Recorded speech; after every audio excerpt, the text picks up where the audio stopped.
My name is Stan. I'm 17 years old, and this story happened about 4 years ago. The school I went to was in a very rural area in my village. My friend Peter went to the same school, but I lived further away. His mom would always drop him off near my house, and we would always walk to school together. On our way to school, we would always pass some farms, and one of them had this really old, creepy house that was abandoned for years. One day, me and Peter said we should check it out and see what's in there, basically.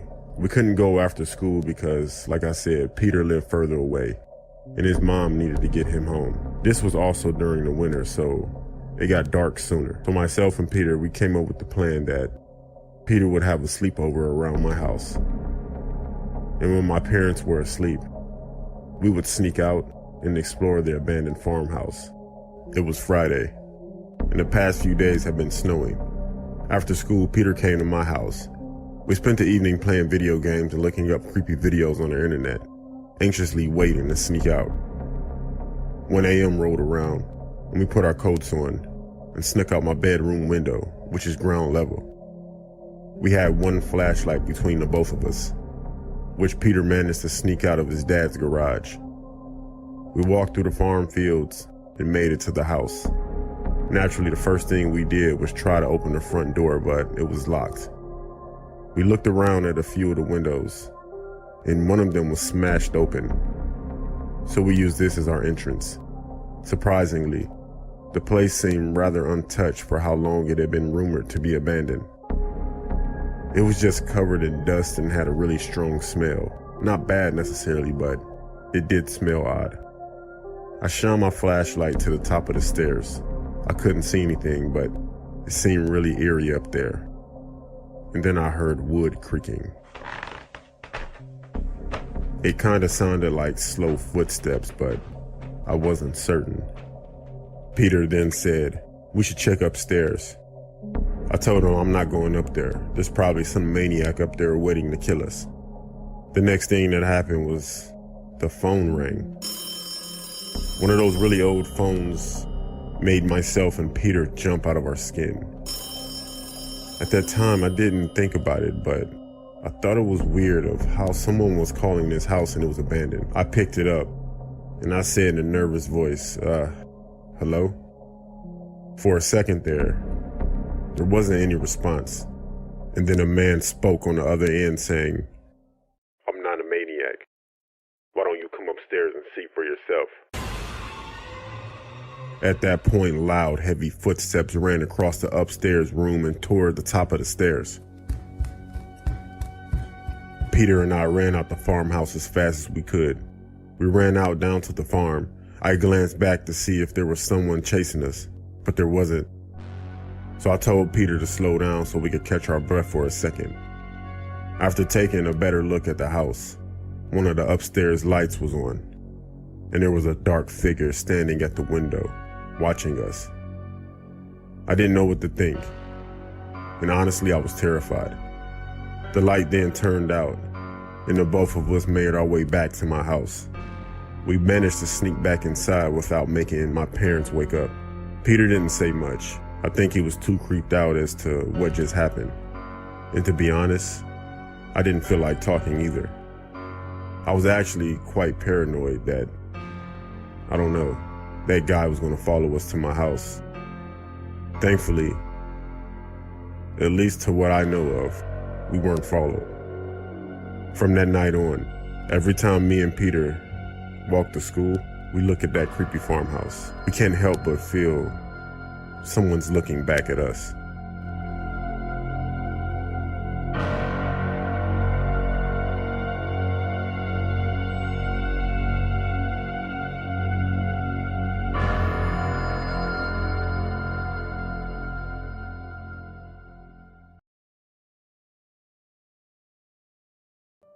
This story happened to me when I was about 7 years old. We lived in a relatively big town in Russia. Towns, unlike villages, are known for their tall multiple apartment buildings, which I wouldn't dare call skyscrapers, but some of them have been known to go up to the 24th floor. Ours, for example, had 9 stories, and our apartment was on the 8th floor. Another detail that you need to know is that each floor had 4 apartments, 2 on each side, separated by the staircase. This separation left room for a little hallway. Some people would claim them for theirs and install a door right at the beginning of this new hallway to have extra protection for the 2 apartments on the side. Our apartment had that little extra hallway, and the door installed was wooden and old. When we first moved in, we were curious to see who our neighbors in the apartment directly to the left were. Turned out it was a family of 3, a mother and her 2 sons in their late 20s. She worked a lot to provide for her sons, who seemed very healthy at first. Tall, lean, and talkative, although I couldn't really grasp the whole idea of addiction or drugs in general. I remember being repulsed after finding out that we lived right next to heroin junkies. They were harmless since their mother provided enough to get them what they needed. But I do remember stories of them stealing on occasion, or climbing into their apartment down from the roof whenever they forgot to take their keys. One day, I overheard a conversation that their mother wouldn't be able to make enough money anymore, so the whole family was looking for a cheaper place to stay. I can still make out this woman's facial features. She always looked so tired and sad, but still tried to smile when she saw me. Although we did not initially agree, our grandma moved into the empty apartment a couple of months later, and I started to like it more, being able to just step out of our apartment and go straight to hers. The wooden hallway door protected us from the stairway, and provided a sense of having a huge family in a huge house, even though I was the only child at the time. My parents were pretty busy people. My mom had a business and my dad was an engineer. My grandma had already retired, but she had a good piece of land out in the village that she used for gardening, so she too was very busy to keep her crops alive, and therefore spent a lot of time away. Although I was little, I was raised to be responsible and aware. I hate stereotypes, but when it comes to crime in Russia, I must admit that a lot of them are true. The idea of having a babysitter was not widely spread until the 2000s or maybe later, so whenever my parents had to leave the house, I would have to take care of myself. Sometimes I would go and visit Grandma, but when she was gone too, let's just say I didn't complain. I would watch cartoons and talk on the phone a lot, and eat jam straight out of the jar. This day was one of those days. I turned the TV on and my private little party started. As always, I turned up the volume and attempted to sing along and dance to the music. I was all by myself and enjoying the hell out of it, until I was startled by a loud sound. The typical sound the door to my grandma's apartment made, because it was a bit old but modified from outside with some kind of a leather cushion. It provided a little more isolation, but it also made it more difficult to open or close the door. You had to pull really hard and also slam it shut. I felt a little embarrassed for my loud, goofy singing, so I turned off the TV and went to see if my grandma was already home from her garden. I knocked on her door, but I heard nothing. "Grandma?" I asked, loud so that she'd hear me coming. Nothing. I grabbed the keys for her door and opened it. "Grandma, are you home?" Even though I had a feeling that she was not home, a strange sensation crept through my body. I was completely sure that I'd heard the door slam, but nobody was there. I looked around and didn't see anything out of the ordinary, so I tried my best to shrug it off as me being mistaken and went back inside our apartment to continue to sing. A couple of minutes later, I heard it again. Trying not to freak out, I turned off the TV once again and went to see if Grandma was there this time.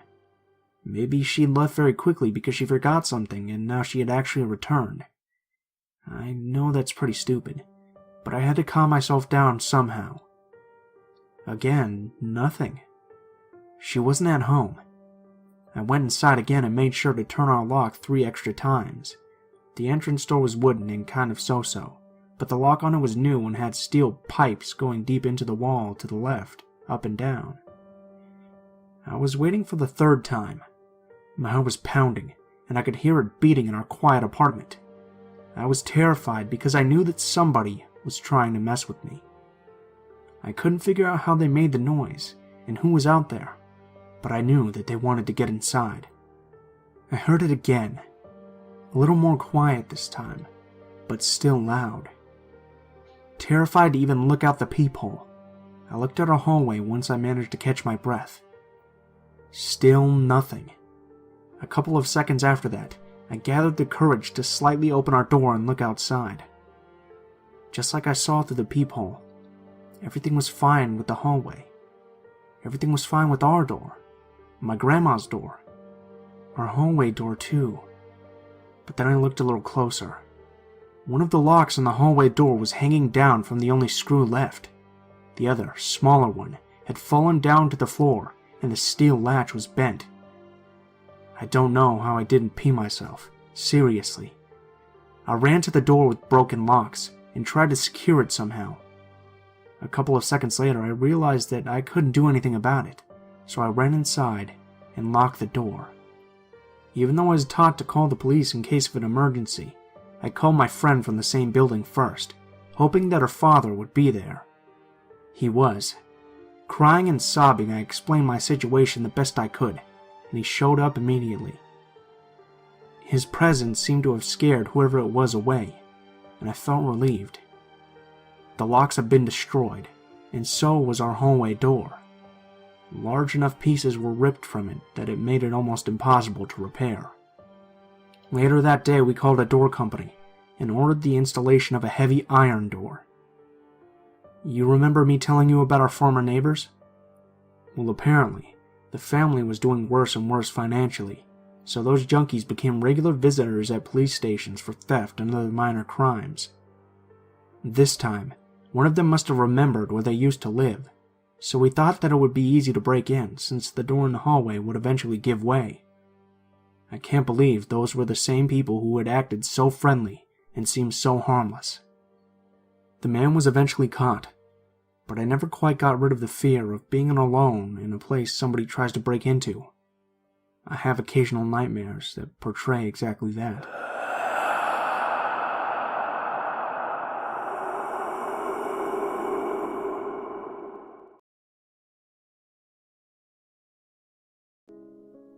This happened when I was about 8. For reference, I'm female. I grew up in an apartment complex with about 20 buildings, each around 25 floors high. Each floor had 4 apartments, which made about 2,000 apartments overall. Each building had a car park underneath, with an elevator and a flight of stairs that went from the car park to the roof. My apartment was on the 5th floor of an apartment building right in the middle of the complex. I used to take the bus home from school, and it would drop me off at the corner across from the complex. I'd cross the road and walk home. One day, I had gotten off the bus and crossed the road when I saw that some neighborhood kids had drawn a hopscotch on the footpath outside the complex. I loved hopscotch, so I dropped my bag and started playing. On my second go, a lady, she looked to be in her mid-20s, came over and asked if she could play too. I was a naturally shy girl, but I was also very polite, especially to adults. I gave her my stone and let her have a go. Once she'd had a go, she asked if her friends could play. 3 guys, all in their mid to late 20s, came over. This freaked me out. As I said, I was very shy, especially of males. I was aware that I was alone with them, and I felt very uncomfortable. I told the lady that they could play, but I had to go home. She gave me a sad look and said that she hoped we could be friends. I didn't want to hurt her feelings, but I was pretty scared. So I lied and I told her I would take my school bag home and come right back. I picked up my bag and hightailed it out of there. I got home and thought that that would be the end of it. I was scared of getting in trouble from my parents for talking to strangers, so I didn't tell them. The next day, though, the lady was waiting for me at the gates of the complex.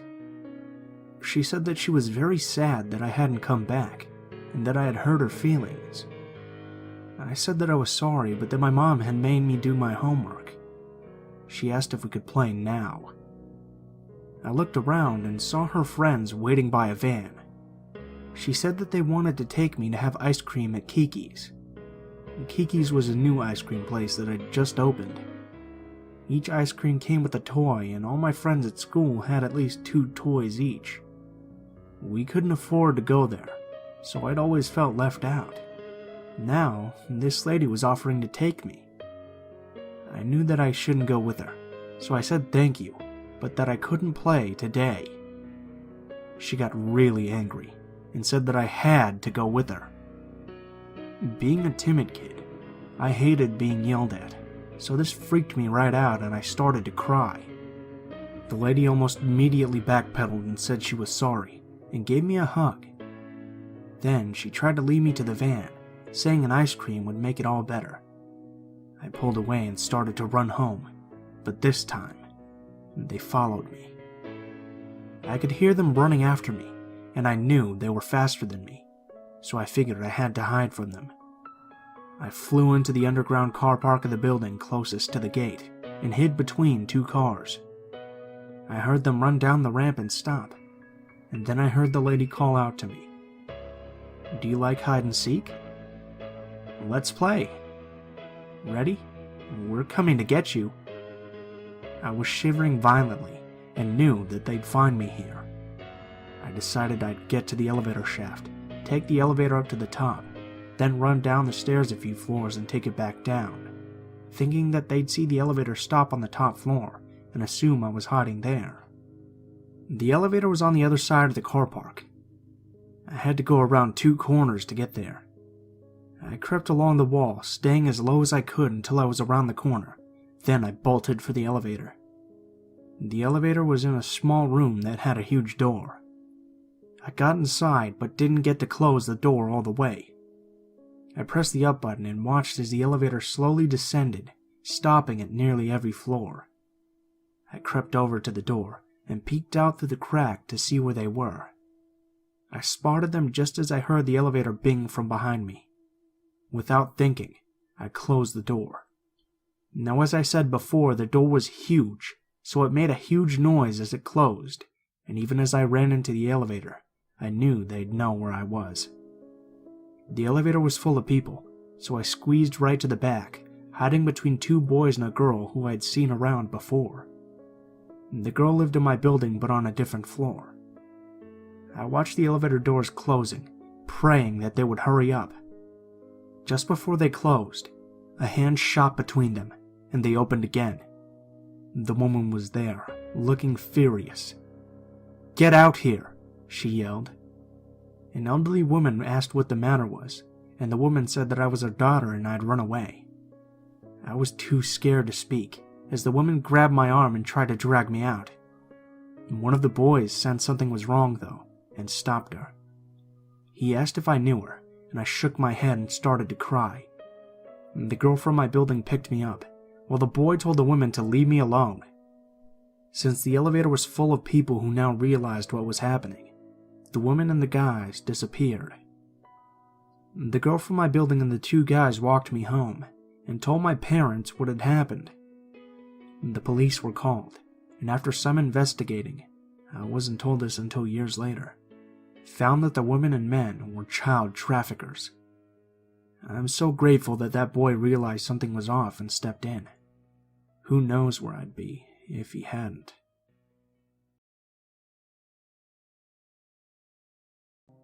A few years back, my husband and I were living in an apartment in Brooklyn.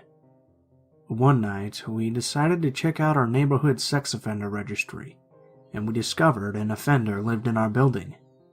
Not a big deal to us, as we don't have any children at the time, but I should mention that this guy was one creepy-looking dude. I'm talking about the wild hair, crazy eyes, creeper type of scary. We would see the guy walking around the building or our neighborhood every now and then. He even set up a fruit stand for a while, and would wildly yell at people as they passed by. He never bothered us, so we mostly didn't think about him. At the time, I was working a crazy job, where I would be at work really late every night and have to take a taxi home. On those nights, my husband would stay up late and wait for me to get back. I was also a bit brain dead when I would get home after a 20-hour shift, so sometimes it would take me a while to find my keys, and my husband would have to let me in. One night, I had texted that I was leaving the office around 3 a.m. About half an hour later, my husband heard our door handle jingling. Assuming that it was me, he got up and went to let me in. However, something made him look out the peephole first. And there he saw him, the sex offender, completely naked, standing outside our door. As soon as my husband looked out, the guy stopped jiggling the handle, looked up, and put his eyeball right up to the peephole, trying to look in, as if he could tell someone was looking out at him. Then for some reason, my husband opened the door. As soon as he did this, the guy tried to force himself into the apartment. Eventually, my husband got the door closed and called me. I was about a mile away from our building when I got the call, and I was terrified. It must have been obvious, because when we got to our building, the taxi driver asked if he could walk me to the front door.